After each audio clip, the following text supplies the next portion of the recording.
Salut à toutes et à tous, bienvenue dans The Watchman, le podcast qui va vous donner envie d'aller au cinéma. I like it. Je ne suis qu'amour.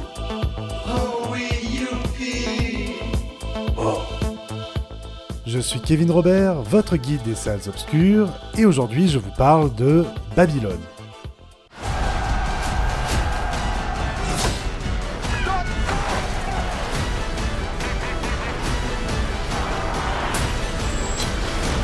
I'm in so much trouble, Manny.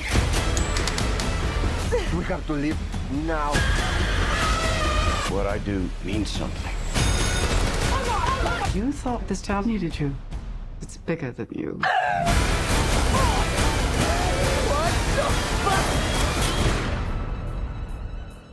It's the most magical place in the world.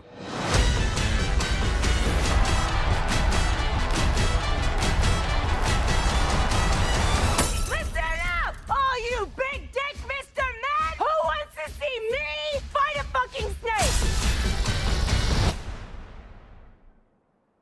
Fuck yeah!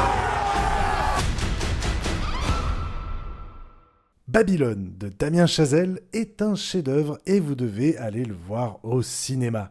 C'est aussi simple que ça, alors je vous remercie de m'avoir écouté et je vous retrouve très vite pour de nouvelles aventures. Non, bien sûr que non, je vais continuer à développer, sans spoiler bien entendu, et vous donner toutes les raisons de le découvrir en salle au cinéma.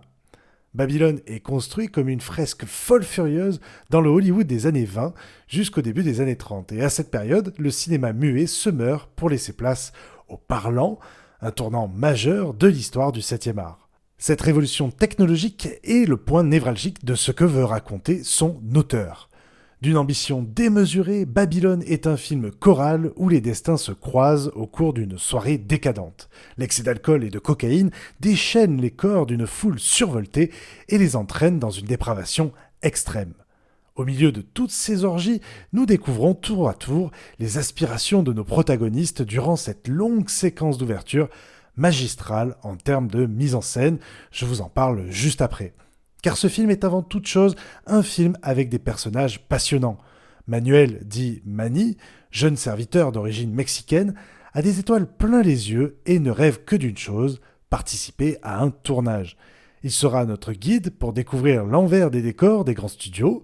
Interprété avec beaucoup de délicatesse par l'acteur novice Diego Calva, il succombe au charme électrique de Nellie Leroy sous les traits de Margot Robbie. À la fois drôle, envoûtante et émouvante, l'actrice australienne nous prouve après Once Upon a Time in Hollywood qu'elle excelle dans ses rôles de mise en abîme d'elle-même.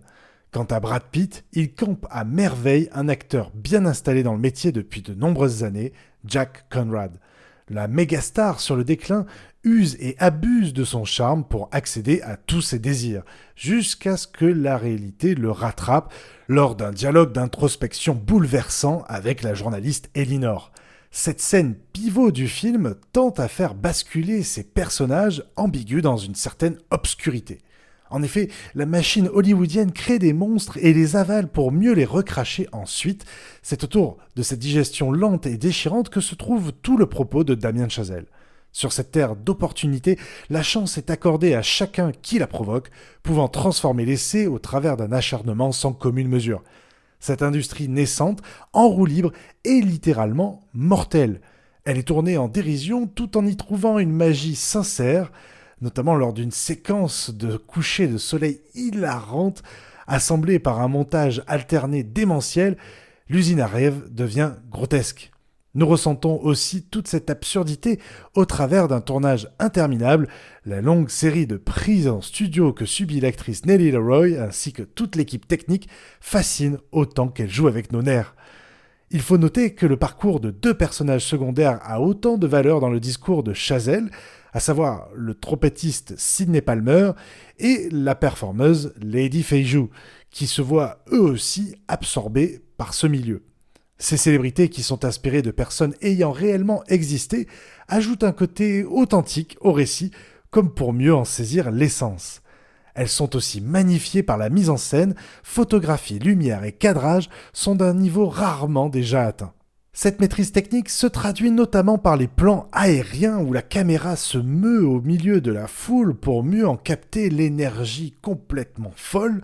Je me demande comment ces plans sont possibles, d'autant plus que le film a été tourné en pellicule 35 mm et en cinémascope, ce n'est pas du tout la même logistique qu'une caméra numérique.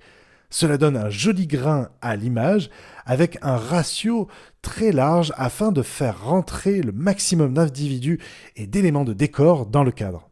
Damien Chazelle travaille en toute fidélité avec ses collaborateurs, notamment avec Justin Hurwitz, compositeur de musique exclusive du cinéaste, auteur des sublimes chansons de La La Land et Whiplash. Dans Babylone, la bande originale principalement jazzy, avec des sonorités très variées, nous entête à cœur joie. Voodoo Mama, Coke Room et le thème de Mani et Nelly tournent en boucle dans ma playlist. J'aurais tant à dire sur les 20 dernières minutes, mais je préfère vous laisser la surprise. Damien Chazelle nous embarque dans un épilogue d'amour fou pour le 7e art.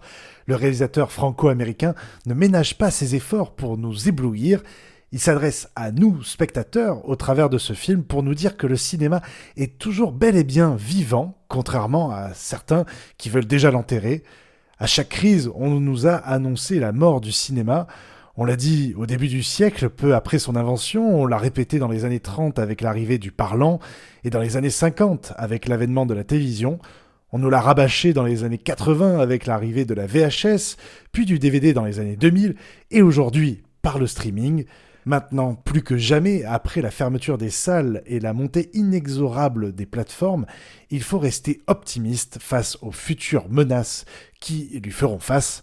Fabriquer ce film à ce moment-là de l'histoire du cinéma relève d'un mélange de pur génie et de travail acharné. Je vous remercie de m'avoir écouté et je vous retrouve très vite pour de nouvelles aventures cinéphiles. En attendant, allez voir des films en salle au cinéma. Salut! C'était fabuleux. On va rentrer. C'est payé, on va rentrer. Go home. It's all over. Thanks.